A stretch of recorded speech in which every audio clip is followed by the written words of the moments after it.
The wine glass hit the floor before I even realized I'd dropped it. Red wine seeped into the grout like blood.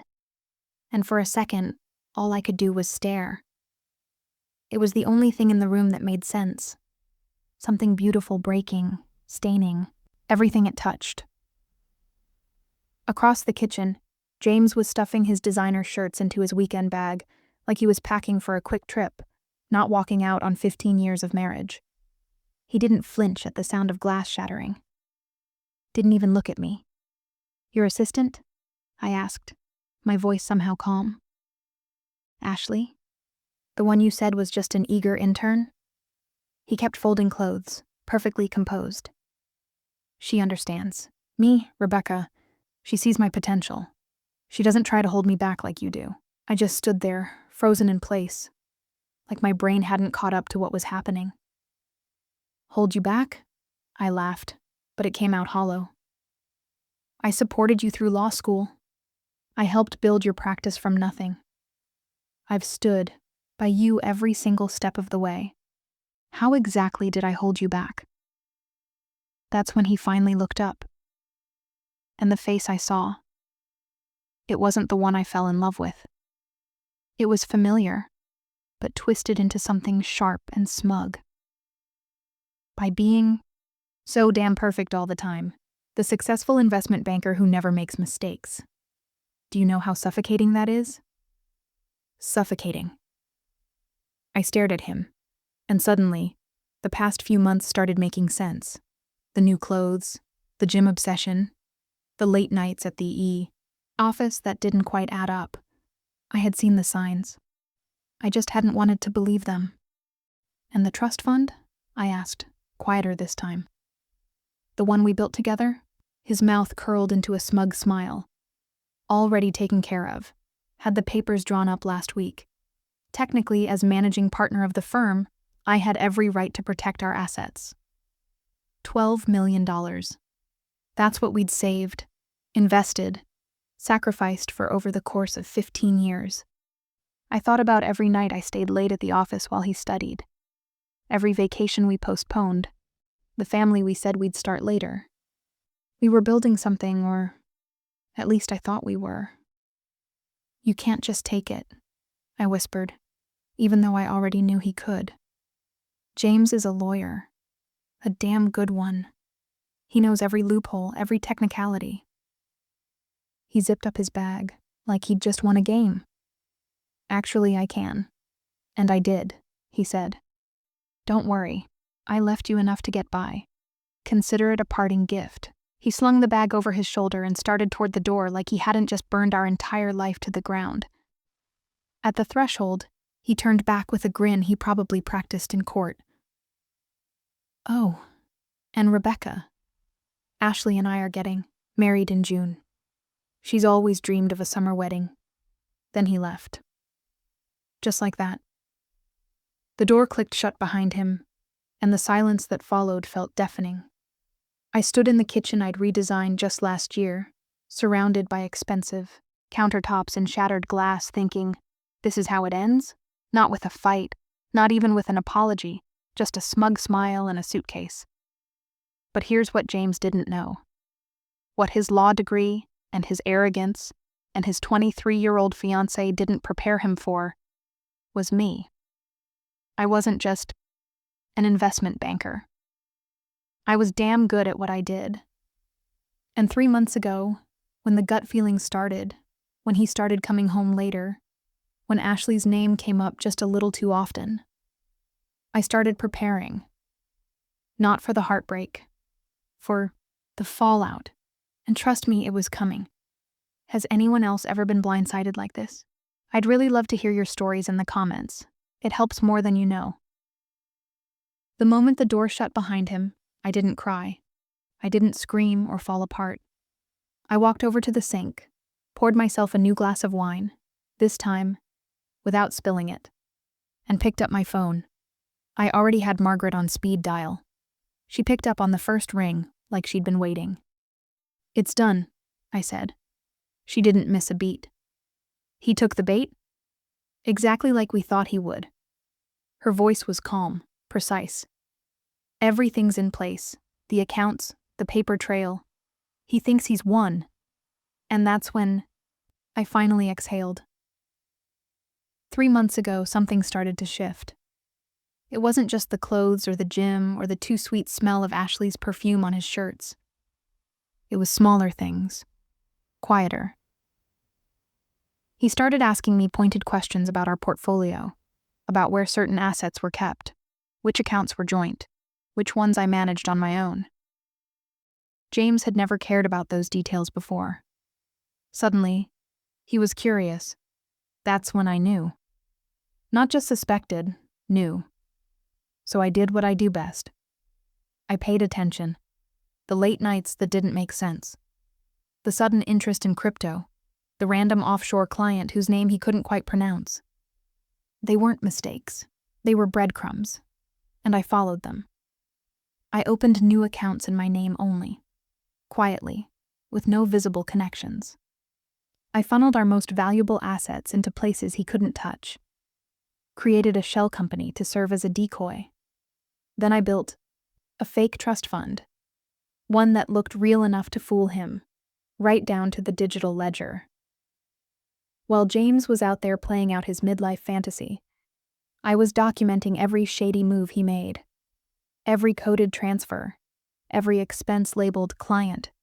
Entertainment that really meant dinner with Ashley. He thought he was 10 steps ahead. He never realized I was watching.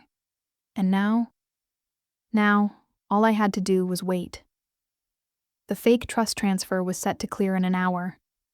As soon as he tried to access it, the fraud alerts would trigger. Every flagged transaction, every questionable move he thought he got away with, would be under review by morning. Margaret's voice cut back in. You really did it, Rebecca. Honestly, when you first came to me, I thought maybe you were being paranoid. But you saw this coming. I smiled, though it didn't quite reach my eyes. The signs were there. I just finally stopped ignoring them.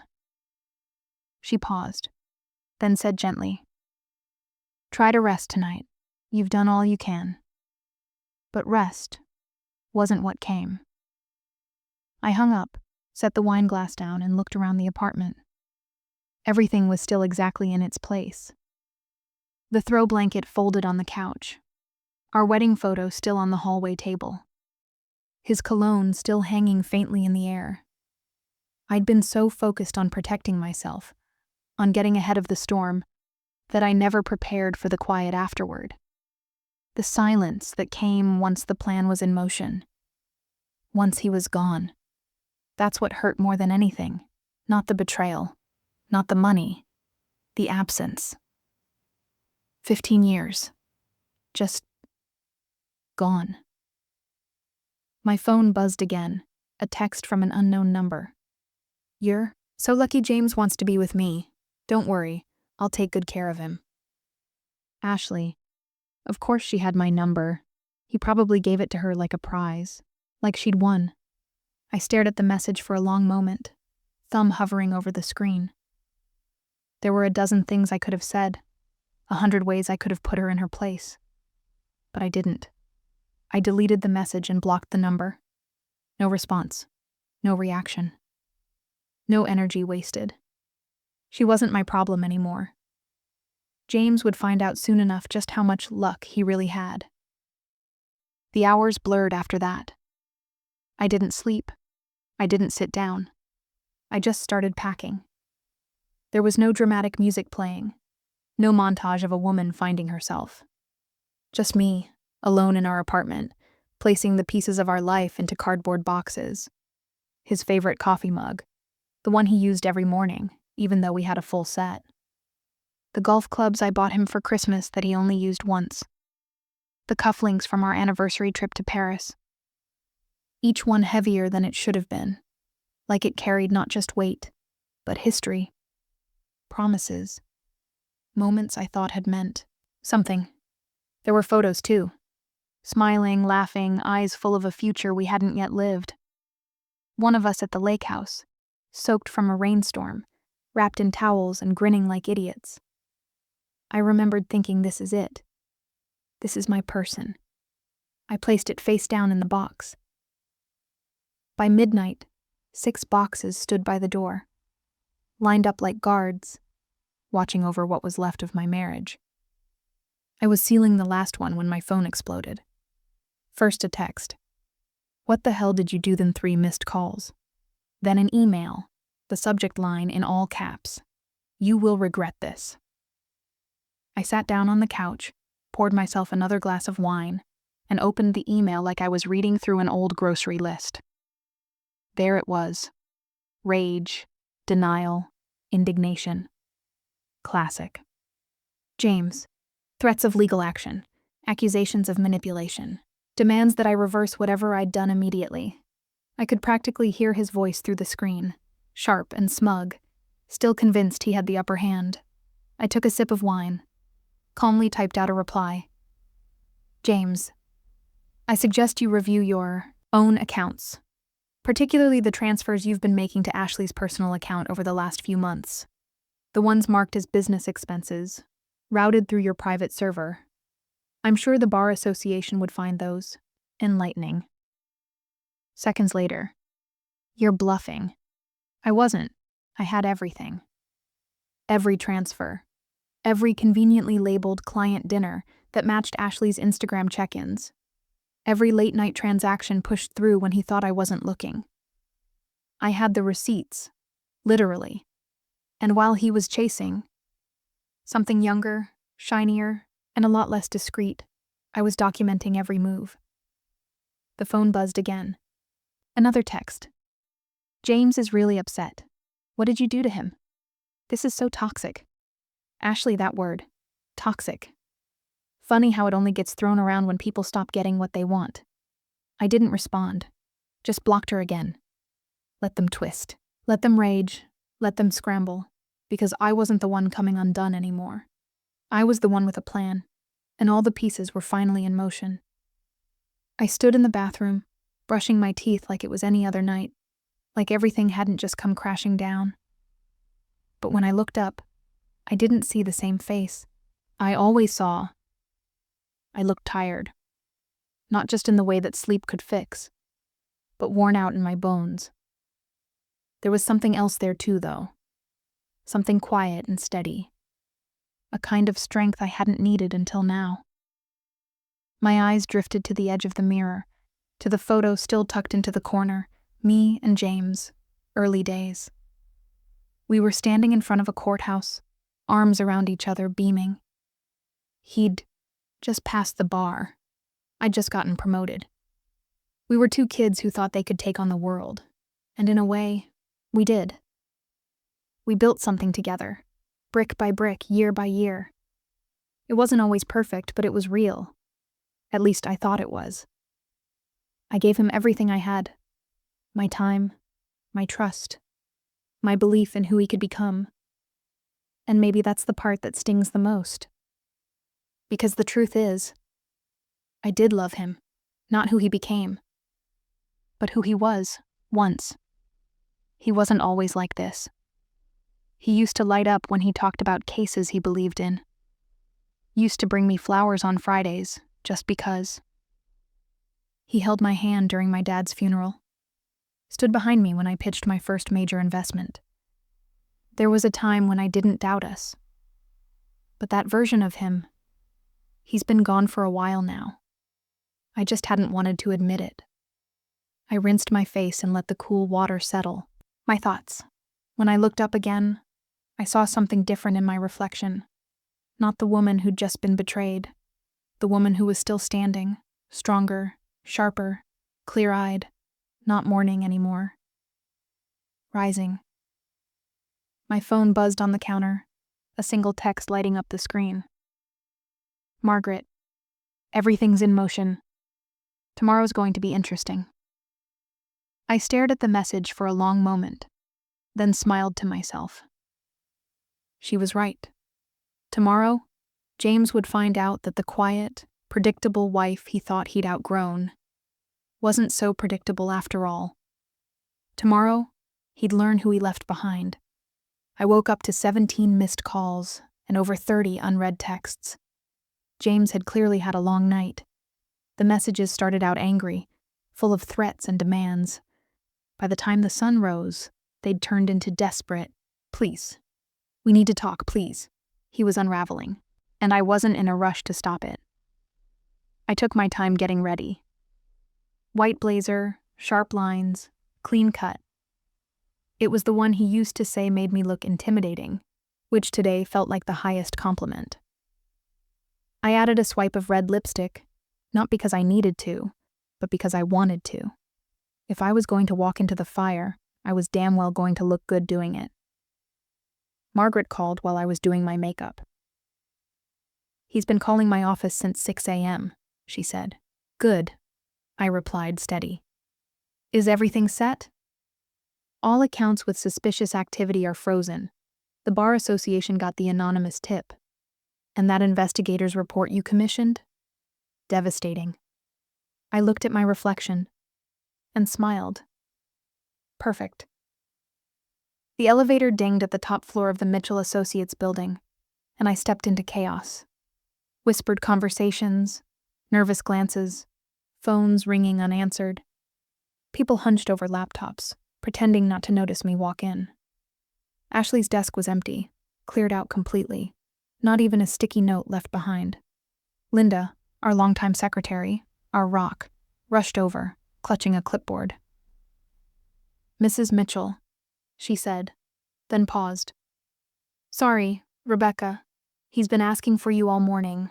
It's not pretty in there." "I know," I said softly. "Why don't you take an early lunch, Linda? This part's going to get uncomfortable." Her face softened. For what it's worth, I never liked her. Too much perfume, too much giggling. I smiled and gave her arm a gentle squeeze. Then I turned and walked toward his office, my heels clicking against the marble like a countdown. I didn't bother knocking. James looked like hell. Hair disheveled, shirt wrinkled, dark circles under his eyes. Papers were scattered across his desk like he'd spent all night trying to fix something already broken. "What did you do?" he snapped the moment he saw me. "The accounts are frozen. The Bar Association is calling. Even my personal credit cards are getting declined." I sat across from him, calm and composed. "I protected myself. Something you taught me, remember? You always said a good lawyer has a contingency plan." "This isn't a contingency plan," he growled. "This is sabotage. You've ruined everything." I leaned back in the chair. "No, James. You did that when you decided to lie, cheat, and steal from your own wife." I opened my phone and tapped a few times. "Have you spoken to Ashley this morning?" I asked, too casually. "Since her bank flagged all those transfers from our firm as fraud?" His face blanched. "You wouldn't." "I already did," I said simply. "Routing company funds through your assistant's personal account doesn't look great, especially when those transfers were disguised as business expenses." He sagged in his chair. The fire in him fizzled into something that looked a lot like defeat. "How long have you known?" he asked.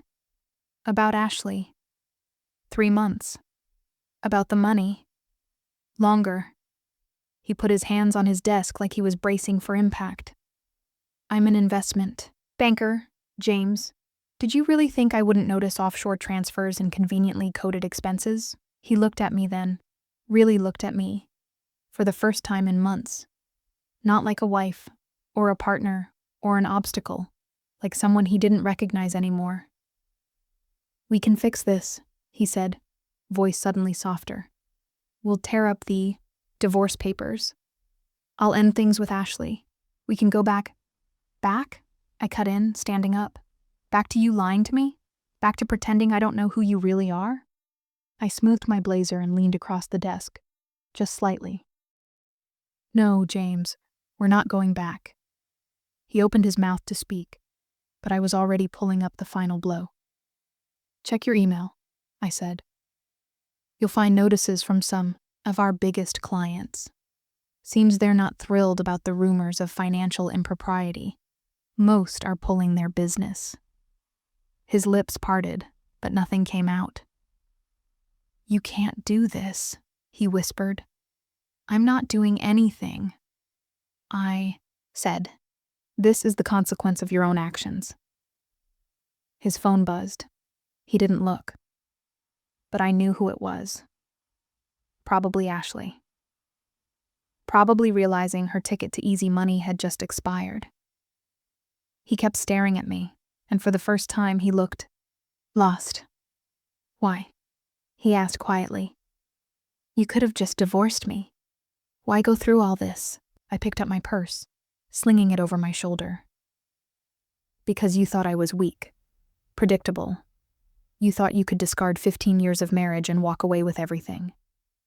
I needed you to understand exactly who you were walking away from." At that exact moment, Linda reappeared in the doorway. "Rebecca, there are some gentlemen here. From the Bar Association. They're asking about an ethics complaint." James's face crumpled. And I walked out without looking back. The office was silent as I walked out. Heads turned. Whispers followed me down the corridor. But no one said anything. Not a single word. They just watched as I passed by, some with curiosity, others with quiet respect. A few even looked relieved. They knew. They didn't know every detail, of course, but they knew enough.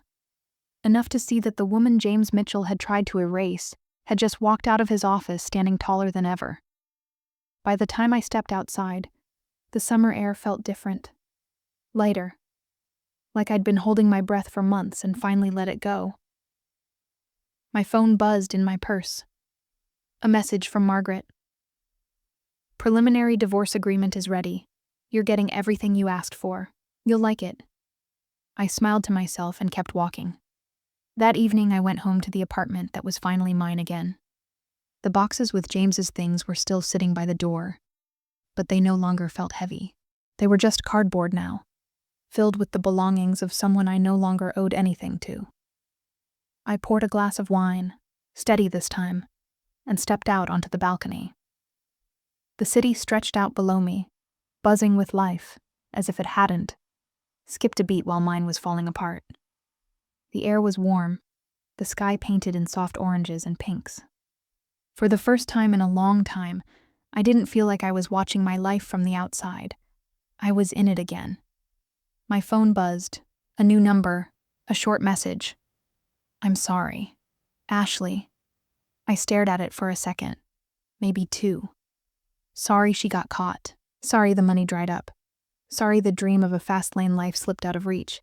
Not sorry enough. I blocked the number again. No second thoughts this time. As I stood there, sipping my wine, my eyes drifted back toward the kitchen. The floor had been cleaned, but I could still remember that red stain, spreading out across the tile like a wound. For days I'd stepped around it, unable to scrub it away, like if I cleaned it up, I'd be accepting what had happened. But it was gone now. I'd erased it without even realizing, just like I was erasing him. James, for all his confidence, was left with nothing. The firm was crumbling. His reputation, under investigation. His relationship, already unraveling. The life he thought he was running toward had collapsed before he could even reach it. And me? I wasn't just standing. I was free. Free of the lies. Free of the weight. Free of pretending to be someone smaller just to make someone else feel bigger. I took another sip of wine, letting the quiet settle over me like a soft blanket. No more anger, no more tears, just peace. The sun dipped below the skyline, casting a warm glow across the balcony. And for the first time in a long time, I wasn't thinking about James or Ashley or what I'd lost. I was thinking about what came next. 3 months later, we sat across from each other for the last time. It was a quiet office downtown. Neutral carpet, bland art on the walls, designed to keep emotions low and tempers in check. Not that James had much left to raise. He looked small, not physically, but in spirit. The man who used to fill every room he walked into now barely filled the chair in front of me. His hair had more gray in it than I remembered. His suit didn't quite fit the way it used to. He didn't look powerful. He looked tired, defeated. The ethics investigation had gone about as expected. His law license was suspended. The firm, our firm, was under review. Clients had scattered, leaving only silence behind. Ashley, unsurprisingly, had already moved on. She was engaged to someone else now. Some personal trainer she'd tagged in a photo with the caption, "My real happy ending." James hadn't mentioned her once. He watched me sign the final page of the divorce papers, then quietly set his pen down beside mine. "I never saw it coming," he said. "Any of it." I looked at him. Not with anger, not even with pity. Just clarity. "That was your mistake," I said. "You saw what you wanted to see. A supportive wife, a reliable partner, someone who'd quietly fade away while you rewrote the story without her." He didn't argue. He just looked down at the table, hands folded like he wasn't sure what to do with them anymore. "For what it's worth," he said after a long pause. "I'm sorry. Not just for Ashley. For underestimating you. For thinking I could outsmart you." I gathered my papers and stood. "Goodbye, James," I said softly. "I hope she was worth it." And then I left. No dramatic exit. No final look back. Just the quiet sound of a door clicking shut. One last time. That night, I went home to a place that felt more like mine than it ever had. I poured a glass of wine and looked down at the kitchen floor. The tile was clean now, but I still remembered the stain. That sharp splash of red, the way it spread like heartbreak across the grout. I hadn't touched it that day. Couldn't bring myself to. But now, I knelt down with a cloth and I scrubbed. Slowly, deliberately, until not even a trace remained. It wasn't about cleaning the floor. It was about the act. The final chapter. The last piece of him I hadn't let go of. When I stood, I felt lighter, like something I'd been carrying for too long had finally slipped off my shoulders. People always talk about revenge like it has to be loud, messy, destructive. But the truth is, the best kind is quiet. It's not about ruining someone. It's about showing them exactly what they lost. James didn't just lose the money, or the firm, or the shiny little life he thought he could build on top of mine. He lost me. The woman who had his back every step of the way, who saw his potential before anyone else did, who built a future with him, brick by brick, only to realize he'd been planning his exit while she was still laying the foundation. He didn't just lose a wife. He lost the woman who made him. And me? I didn't just survive it. I rebuilt from it. If you've ever had to start over, if you've ever watched someone walk away thinking they got the better end of the story, I hope this reminds you what you're capable of. Because sometimes, the greatest power isn't in what you say or do. It's in what you become after the storm clears. Share your strength below. I'll be reading. If this story moved you, if it reminded you of the power of healing and second chances, don't forget to hit that like button. Share it with someone who might need a little hope today.